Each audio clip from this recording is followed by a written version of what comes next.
Hey, good morning, everyone. So today I want to talk about waking up prepared. How do you do it? And what are some tips that I have for getting a good start to the day? So it's been said that within the first 8 minutes of whatever you do in your day is indicative of how the rest of your day will go.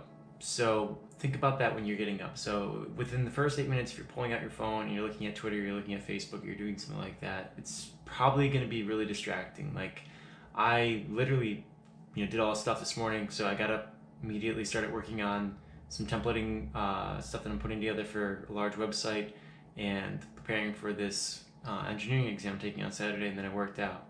So if you hear that, like, and there was no point at which I ever logged into any social media feed to look at anything, because when you do that, what you do is you derail yourself mentally, and you start to look at other people's problems, other people's issues that you don't even need to care about at all. Like, you need to be focused on what you have to get done before the rest of the world wakes up. And that's me. That's how I like to spend my morning. I like to make sure that my morning is my morning. I control it. I don't let other people interfere with it. I don't let other people come in and put things in my head that weren't really there when I woke up. So, just as an example, immediately after that, I did come in, and every morning my girlfriend and I, we post a photo on Instagram and Facebook of us working out, and it's really just been awesome seeing other people get on board with the program and just start working out 3 days a week. It's actually really encouraging because there's like an element of shame if we don't do it. So, anyways, logged in, and immediately I just see like a bunch of complaints. People complaining about sitting down in a movie theater, like petty, super, super, super petty, worthless complaints. Complaints that do absolutely nothing. And I see images like shared of like just pure trauma. People are just putting out like violent trauma that no one needs to see. And they're like saying that it's for some cause, but it's just violent trauma. So could you imagine if at 3 a.m. I woke up and that's what I saw? How would I get anything done? So depressing.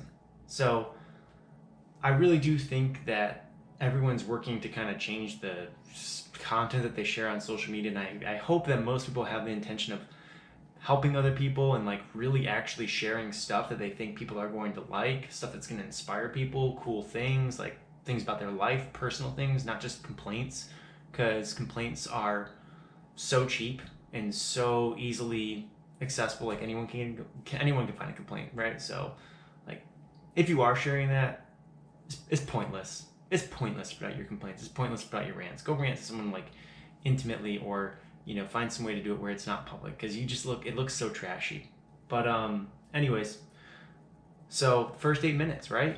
First 8 minutes. If you expose yourself to a bunch of people complaining or a bunch of trauma, something like that, that's not gonna go very well. So when you wake up in that first 8 minutes, the way that you can make it really productive, have the stuff that you need put together, ready to go. So for me, I have my workout stuff set aside, and if it's a day that I'm not working out, I have the regular clothes I'm going to wear when I get up. I have them all pre-planned. Why? Because I really believe that as human beings, there's only a finite number of good decisions we can make in a day. And so I'm trying to increase the probability of good decisions by decreasing the number of decisions I have to make. So less decisions, higher probability I'm going to make the right ones. So I don't waste time on picking clothes, picking stuff like that.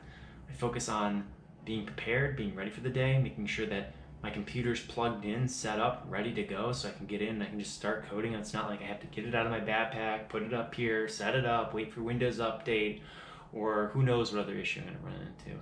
Got plenty of paper so that when I'm studying, come in, just get the paper, don't have to make an excuse like I got to go downstairs, go get the paper. I got the book right there, so everything's here. That's the key, is having everything ready for you. Because if you make a space that works for you, then you're going to work in the space. But if you make a space that doesn't work for you, you're literally never going to want to work there.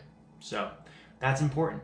So do small things like charge your stuff that you're going to need for the day, have things plugged in, keep your place clean, keep things organized, make sure everything's set up so that when you come in, you can just get going. You don't have to like wait for something, because I've kind of heard, I think it was some speaker through the Kauffman Foundation, that the first 20 hours of doing anything is the most important part of it. So if you're trying to learn a new skill, or you're just trying to, put together something, you want to make your personal website, or you want to start a company or something like that the first 20 hours of planning is super crucial. So that really does come into that first 8 minutes of the day. So try and make those, that first 8 minutes work for you. Really, it's up to you if you want to log in and subscribe to whatever content you're viewing.